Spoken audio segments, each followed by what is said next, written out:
इंसान ने एक नहीं, दो नहीं, बल्कि 8 कील निगल लिए हों और फिर बाद में बगैर सर्जरी के वो कील वापस भी निकाल लिए गए हों।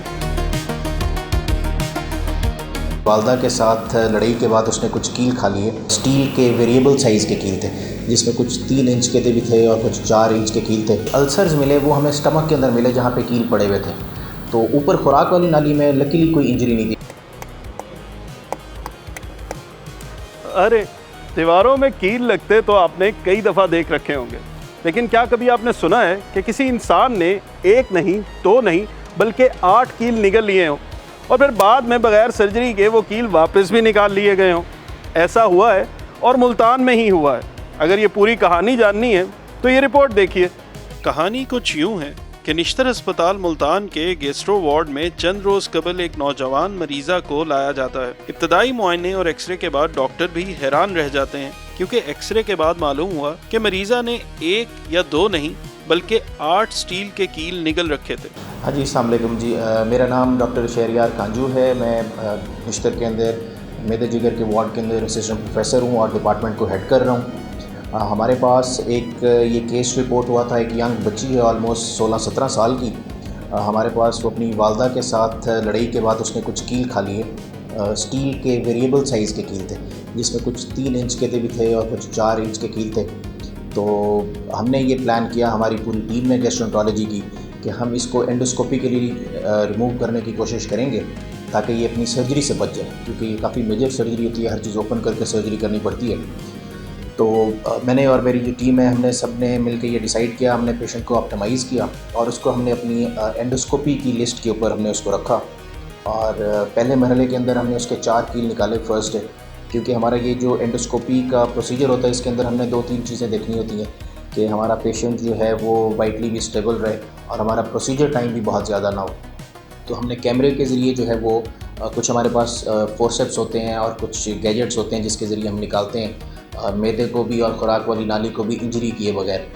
तो वो हमने इसके 4 कील हमने एक दिन निकाले और उसके बाद हमने उस दिन के लिए प्रोसीजर पेंडिंग कर दिया और नेक्स्ट डे फिर हमने इसके जो बकाया कील थे वो हमने इसके निकाले। तो इस तरह से जो है ये बच्ची सर्जरी हमने प्रिवेंट कर ली। तो एवरीथिंग अल्हम्दुलिल्लाह वेंट वेरी फाइन। इस दौरान कोई भी कॉम्प्लिकेशन नहीं हुई ड्यूरिंग प्रोसीजर, आफ्टर प्रोसीजर। और पेशेंट जो है वो अल्लाह का शुक्र है कि बिल्कुल ठीक होकर तो घर चलेगी।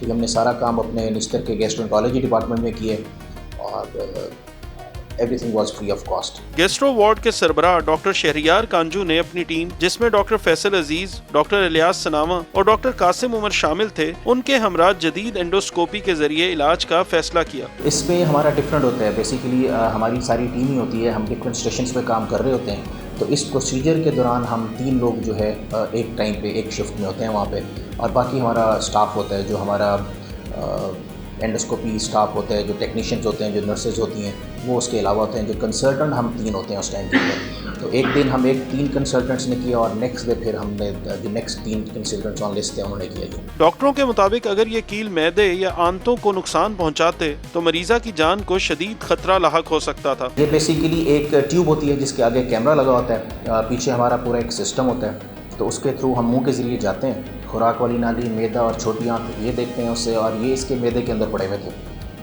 ये स्टील वाले कील थे जो वाइट कलर के अमूमन आते हैं, जो इस्तेमाल होते हैं। 3 इंच वाले भी थे, कुछ 4 इंच, कुछ 5 इंच वाले थे। तो ये बिल्कुल स्टमक एसिड की वजह से ब्लैक हो चुके थे, क्योंकि ये तकरीबन उसने 10-15 दिन पहले खाए थे ये।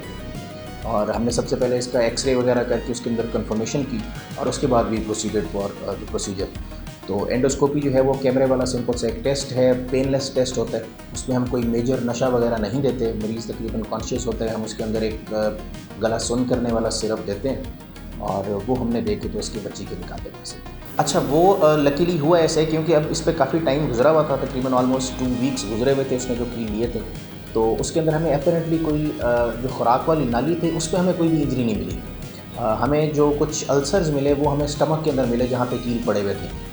तो ऊपर खुराक वाली नाली में लकीली कोई इंजरी नहीं थी। शायद जिस टाइम उसमें लिए हों उस टाइम पे कोई इंजरी हुई हो, लेकिन बाद में जब ये टाइम गुजरने के बाद एक सेल्फ हीलिंग प्रोसेस होता है, तो शायद सेल्फ हील हो गया, तो उस टाइम पे हमें कोई उसमें कुछ भी नहीं मिला ऐसा जिस तरह का। ये वाकया हर घर के लिए एक सबक भी है। घरेलू नाचाकी या वक्ती जज्बात में ऐसा कोई कदम हरगिज नहीं उठाना चाहिए जो अपनी जान को खतरे में डाल दे।